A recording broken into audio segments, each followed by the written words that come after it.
Hola, permeteu-me unes paraules de benvinguda i salutació a totes i a tots els que esteu aquí per l'esforç i l'amistat que suposa el que hagueu volgut venir a compartir amb nosaltres aquesta jornada tan important. I també una salutació als que no han pogut venir però que els sabem propers i còmplices amb el nostre compromís. Hi ha molta gent que ens ha dit que no podia venir però que ens ha mostrat la seva voluntat de compartir amb nosaltres la joia d'avui. Una salutació molt especial, evidentment, als que ens acompanyen en aquest primer espai de benvinguda. A la senyora Ada Colau, alcaldessa de Barcelona, al bisbe Sergi Gordo, que ve en representació del cardenal. El cardenal ens ha adreçat una carta molt carinyosa, volia estar amb nosaltres, però per compromisos no ha pogut, però estem magníficament representats i ell ens ha enviat la seva salutació entranyable i sabem que comptem sempre amb ell i també amb el bisbe Sergi. La senyora Tica Font, que va ser vicepresidenta de Justícia i Pau i actualment és la presidenta de l'Institut Català Internacional per la Pau. I l'Arcadi Oliveres, que penso que en un acte de Justícia i Pau no cal presentar-la. Tots sabem qui és i estem molt contents que comparteixi aquest primer espai amb nosaltres. També volem agrair la presència del arquebisbe d'Urgell, Joan Enric Vives, que a més ha sigut conciliari i amic sempre acompanyant de Justícia i Pau i que s'ha desplaçat d'una mica lluny per estar amb nosaltres. Del senyor Amant Calderó, director general de Serveis Penitenciaris de la Generalitat, el senyor Gerardo Pisarello, primer tinent d'alcalde de l'Ajuntament de Barcelona, la senyora Salva Elgubi, diputada al Parlament de Catalunya, i la senyora Eulàlia Reguant, regidora també de l'Ajuntament de Barcelona. Saludo també a les comissions de Justícia i Pau de tots els indrets del nostre país. Heu vingut alguns de força lluny perquè, afortunadament, Justícia i Pau, avui celebrem els 50 anys de Barcelona, però és una xarxa a la que tots hi heu participat i ens heu fet costat sempre i estem molt contents de compartir amb tots vosaltres. També vull agrair especialment el suport, diríem, per moltes coses, especialment material, però no solament material, sinó d'altres coses, de l'Arquebisbat de Barcelona i de l'Ajuntament de Barcelona.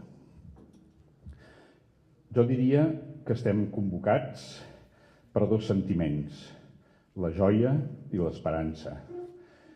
Joia que no és fruit o que no la podem confondre amb cofoisme, amb autosatisfacció, sinó que és la joia perquè podem constatar d'una manera serena sobre la feina que va animar els fundadors de Justícia i Pau de Barcelona ara fa 50 anys, l'any 1968, una època molt difícil. El país vivia, com sabeu, i no ho oblidem, sota una dictadura, la situació mundial amb una guerra freda que ho dominava tot i unes guerres calentes que mataven gent i exterminaven gent, la guerra del Vietnam i molts altres escenaris.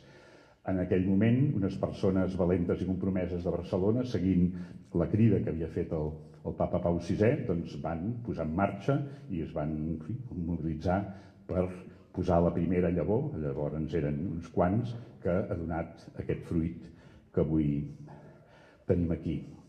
Per tant, aquesta feina s'ha mantingut ferma, il·lusionada, també sofrent. Molta gent ha sofert pel seu compromís, molta gent va viure persecució, ha pogut viure incomprensió, per tant, és, diríem, això, un camí que incorpora tots aquests elements. I els que som i sou els continuadors fins al dia d'avui, doncs compartim, com us dic, aquesta joia, però joia amb exigència. I l'altre element que us deia, l'esperança. Fa just una setmana, en l'acte d'homenatge que es va fer amb motiu dels 90 anys del bisbe Pere Casaldàliga, algú, lamento no recordar qui va ser, algú en els parlaments va dir que som o hem de ser com ho és ell, Casaldàliga, portadors o reclamadors d'una esperança militant, o sigui, una esperança no passiva, no angelical, si em permeteu l'expressió en el context en què estem.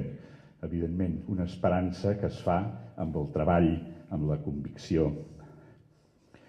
Una esperança esforçada i compromesa per tal que les utopies que no ho són, i amb això faig referència al lema que s'ha escollit per commemorar aquests aniversaris, que les utopies no ho siguin, com diu el nostre lema, com us dic, sinó que ara i aquí, avui, amb l'empenta dels 50 anys, ens comprometem tots a convertir en realitats aquestes utopies, treballant tots nosaltres, els socis, els amics, els voluntaris i amb tota l'altra gent d'altres entitats o simplement persones dignes i que defensen la dignitat de tothom, persones amb les que compartim incansablement, confiant en la mà que ens allarga el Senyor Jesús, alliberador de tots els homes i dones, especialment dels pobres, els rebutjats, els que pateixen fam, les víctimes de la guerra i del tràfic d'armes, els emigrants, els que estan injustament a la presó, els que sofreixen presó i no són compresos per la societat i no se'ls dona la sortida per la seva rehabilitació, per les víctimes del treball indecent, per els sense llar, per les persones explotades, esclaus, els oprimits de tot el món, les víctimes de l'explotació indeguda dels recursos de la humanitat. Dic, repeteixo, els oprimits i pobres que són els preferits del Senyor. També és moment de recordar i adreçar un pensament i un esforç precisament de pau, que és la nostra insígnia, per la situació que viu el nostre país. Justícia i Pau ha fet públiques amb motiu de les darreres eleccions que es van celebrar a Catalunya una nota, malauradament des d'aquella data, però ens reafirmem amb el que afirmàvem amb aquella nota, malauradament des d'aquella data les coses no han millorat, per tant l'esforç i l'exigència de que s'estableixi una veritable situació de pau, de justícia i de concòrdia a casa nostra ens segueix sent una exigència. No m'extenc més, perquè no és moment de llargs discursos.